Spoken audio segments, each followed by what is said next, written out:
Pedro Calungsod as an icon of this generation, of the youth of today. Parang nung lumating siya, without our intending it, nag-connect ka agad because bata eh. Bata si Pedro Calungsod. Si Lorenzo Ruiz was older, a family man, may children. Ito, talagang teenager. So, nakarelate sila kaagad.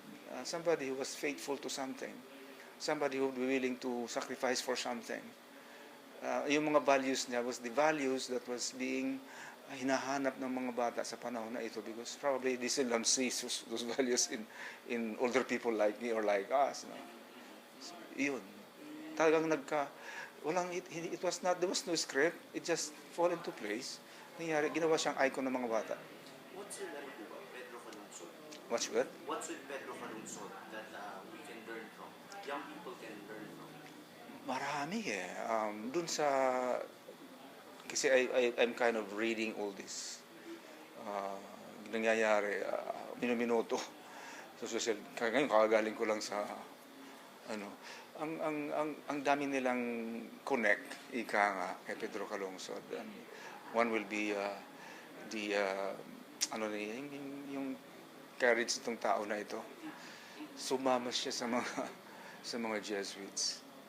Sumama siya. Kasi iniwan niya yung kanyang comfort dito just to go. Kasi that time, it was to go to a foreign land. It's not as comfortable as now. You have to ride an airplane. Talagang noon, mano-mano. No? So, he did that. That courage. Yung mga bata, they love this. No? Yung adventures. No? Pangalawa, yung kanyang willingness to achieve something, an honorable something, for the sake of something. Malaking bagay yan sa mga bata.